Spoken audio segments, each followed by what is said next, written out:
Hello everyone, welcome to our class. So for today's meeting, we gonna talk about writing a survey report. Tapi sebelum kita pergi ke topik yang baru, saya mau mereview sedikit tentang email. Seperti yang kemarin sudah Bapak Ibu kerjakan tentang pembuatan email, here I have some tips for you because as can be seen from the task, the most common mistakes from the task you can see on the tip number 3. Jadi di sini you need to make sure your grammar, punctuation, and spelling. Jadi sekarang saya mau Bapak Ibu boleh minta tolong buka handout halaman 3. Di situ tersedia beberapa tips. Mari kita bahas bersama. For the tip 1, always use a greeting. You must make sure that your greeting is correct. Seperti yang kemarin dibahas, kalau formal harus pakai yang good morning, good afternoon, or you can also use dear Mr. Chris misalnya, dan lain-lain. Di situ juga bisa menggunakan hi or hello. Is also polite and professional. It make a positive first impression. Seperti di situ juga ada contoh lagi. For example, I get many emails that say dear sir. Oke, jadi sekarang ke tips yang kedua. Use the right level of formality. If you are too formal, your emails are cold and distant. Jadi kalau terlalu sopan nanti terlihat kayak kurang akrab dan dingin. If you are too formal or too fast, you look unprofessional, nanti tidak sopan. Jadi a good rule is to use the same level of formality your counterpart use with you. If you are too formal or too fast, you look unprofessional. Jadi kita harus menggunakan level yang formal tapi yang sesuai. Untuk tips yang ketiga, Bapak Ibu bisa pakai grammar yang benar seperti tenses, kapan pakai was, were, is, am. Bisa juga yang punctuation seperti tanda petik itu dihilangkan. Misalnya Jessica tanda petik S menjadi Jessica is. Seperti itu. Lalu untuk spelling juga harus correct. Untuk tips yang keempat, Bapak Ibu bisa menggunakan clear simple subject line. Because there are two reasons for this. It tells your reader what your email is about, and it will be easier to search for important letter. Jadi jangan terlalu panjang seperti yang Bapak Ibu buat kalau bikin email di bahasa Indonesia. Harus jelas. Untuk tips yang kelima, keep your emails short. Everyone is busy, apalagi Bapak Ibu dosen ini pasti sangat sibuk. Jadi long sentences and long paragraphs are difficult to read. Jadi you need to consider about that. And the tips number 6, don't forget to put the date, time, place if you want to invite someone to attend you. Okay, now I also have some addition on your handout. As can be seen from your handout on page 3. Jadi di bawah tips itu saya menyediakan beberapa contoh closing yang salah, which you need to avoid.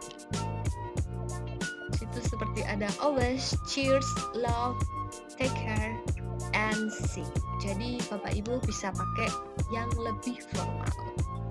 Berikutnya, let's move to the new topic. Ya, jadi sebelum memulainya, kami mau Bapak Ibu untuk bisa baca handoutnya pada halaman 5.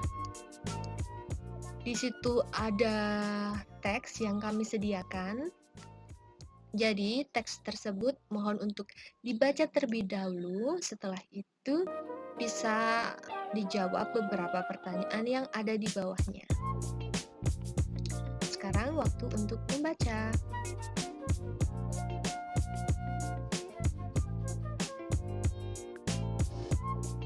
Okay, then now I will give you the sample of survey. Here is about academic and general reading in English. Ya, di sini kami sudah membagi dalam beberapa paragraf. Jadi dari paragraf ini kira-kira strukturnya apa nih Bapak Ibu? Misal ya, yang paragraf pertama saya mau membacakannya. On 7 February 1999, a survey was conducted among 16 overseas postgraduate students at the University of England. Jadi pada Februari 1999, sebuah survei diadakan sekitar 16 postgraduate students at the University of England. The purpose of the survey was to discover the reading habits in English of the students. Jadi tujuannya ini untuk menemukan kebiasaan membaca dalam bahasa Inggris dari siswa tersebut. Nah, kira-kira ini termasuk yang apa?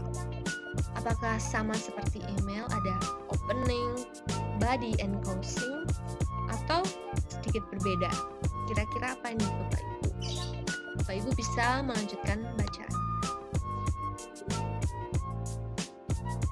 Ya, jadi benar di sini ada 3 bagian, hampir seperti email. Di sini ada introductions, body, and conclusion.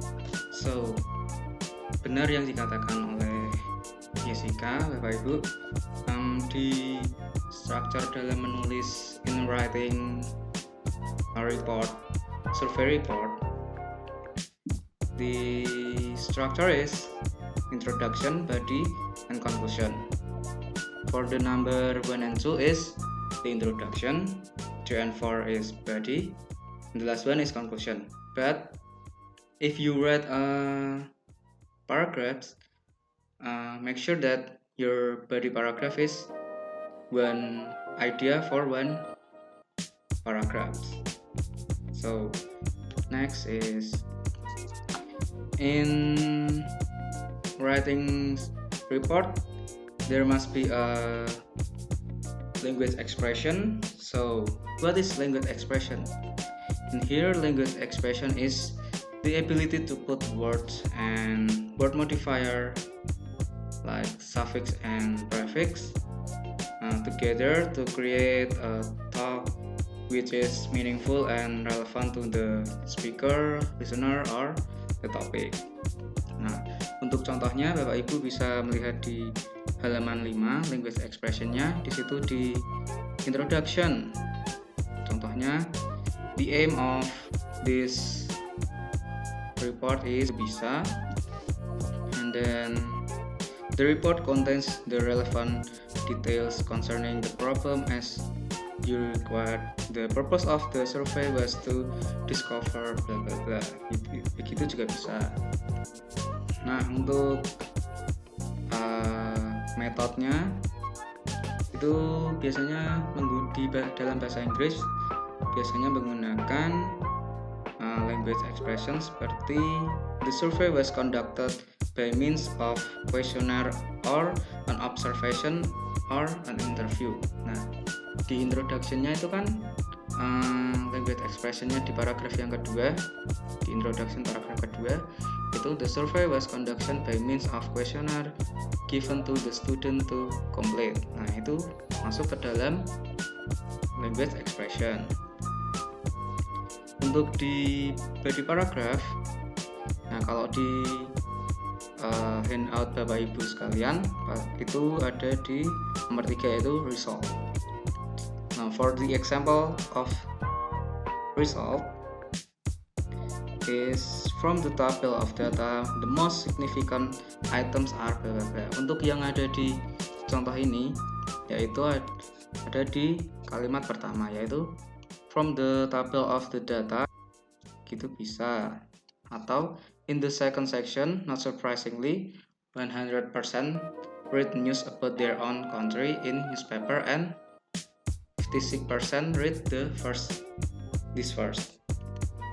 Nah, untuk language expression di bagian conclusion itu bisa menggunakan in general bla bla bla atau on the whole I found that bla bla bla, atau yang simple banget itu bisa menggunakan in conclusion.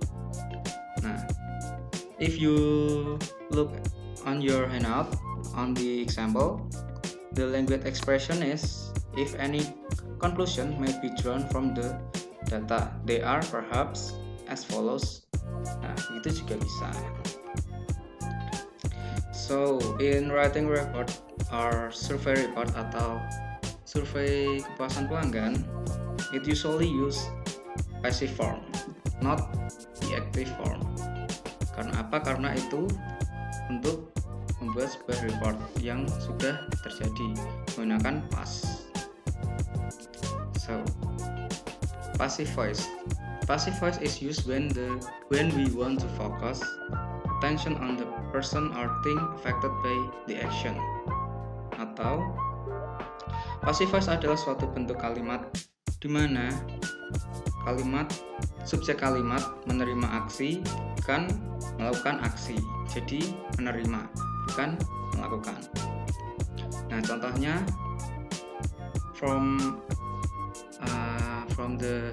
in the handout, Andi bought a book for me.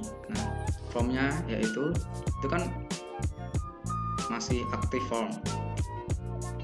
Nah, Andi is the subject, book is itu verb 3-nya. Nah, kalau itu diubah menjadi passive voice itu menjadi the book was bought by Andi for me. So, the form of passive voice is subject plus was or were plus verb 3 or past participle. Was atau were itu apa? Nah, was itu bentuk pastnya untuk is atau am. Nah, kalau were itu is the past form are. Jadi were itu bentuk pastnya dari are. Nah, the book sama dengan subject plus was plus bought, bentuk ketiga dari by plus Andi for me. Nah, untuk membuat Bapak Ibu sekalian lebih paham tentang passive voice, nah maka kami menyediakan latihan untuk passive voice. Nah ini videonya bisa di stop dulu, atau kalau masih bingung bisa kembali ke penjelasan yang tadi, di back sebentar. Tidak apa-apa. Nah, ini juga contohnya bisa dikerjakan. Nah, so because we cannot do the face-to-face learning, so we would like to give Bapak Ibu homework. So what is the homework? Nah, setelah Bapak Ibu mengetahui tentang passive form, lalu structure-nya, terus and then the language expression, so in here we give you the result of the data. So the survey about campus Wi-Fi facilities in UKSW is conducted on 29 September 2020, 15 student of UKSW by filling questionnaire survey in Google Form. Jadi sebelum Bapak Ibu sekalian membuat the whole paragraph, you have to fill this by the answer, like the survey is about bla bla bla. Nah, itu bisa dipaskan dengan yang ada di survey resultnya. For the example, the survey is about campus Wi-Fi facilities in UKSW. Gitu. And then the aim of the survey is to find out the kepuasan student about the Wi-Fi facilities. And the survey was conducted on, misalnya di sini 29 September 2020. So for all those assessment bisa dikerjakan lewat Google Form, and the link for the Google Form we will put the link on the description. Okay. For the review, we have learned about the structure and then language expression and the passive voice form, and the previous meeting about the email. And we hope that you understand about this material about writing a survey report. And maaf jika ada salah kata, saya minta maaf karena kami juga sedang belajar. So we hope that you will enjoy and excited, and see you next meeting. Thank you.